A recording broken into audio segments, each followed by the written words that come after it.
കേരളത്തിൽ UDF അനുകൂല trend ഉണ്ടോ എന്നാണ് ചോദ്യമെങ്കിൽ UDF അനുകൂല ട്രെൻഡ് ഉണ്ട്. പക്ഷേ അതെന്താണ്? അത് ജനങ്ങളുടെ മനസ്സിലാണ്, അത് പത്രങ്ങളിലാണ്, അത് TV-കളിലാണ്. പക്ഷേ എന്താണ്, ഒരു നിയമസഭാ ഇലക്ഷനെ പ്രതിനിധീകരിക്കുന്ന സമയത്ത് എന്താണ്, ഇപ്പം ഞാൻ പറയാം, BJP-യുടെ കോർപ്പറേഷനുകൾ അവരേതാ ഫോക്കസ് ചെയ്യപ്പെട്ടത്?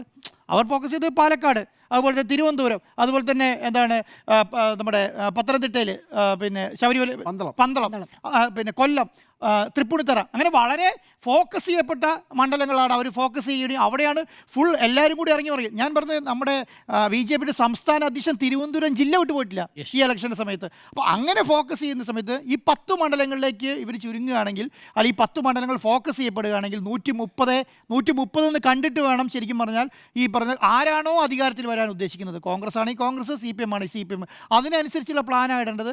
ആ പ്ലാനിങ് ഞാൻ വിചാരിക്കുന്നില്ല കോൺഗ്രസിൻ്റെ ഈ 2 ദിവസത്തെ പ്ലാനിങ്ങിൽ നടന്നിട്ടുണ്ടെന്ന്. അവർ വിചാരിച്ചിരിക്കുന്നത് ഇപ്പോഴത്തെ പഞ്ചായത്ത് ഇലക്ഷൻ അനുസരിച്ചിട്ടുള്ളൊരു പ്ലാനിങ്ങാണ് ഇട്ടിരിക്കുന്നത്.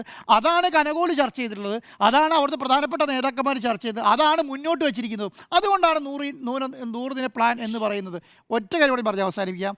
ഞാൻ പറയുന്നത് ഒരു സീറ്റ് മുന്നോട്ട് വെച്ച് അധികാരത്തിൽ നേരിടുന്നത് ഏറ്റവും വലിയ മണ്ടത്തരം എന്നുള്ളതാണ് എൻ്റെ അഭിപ്രായം.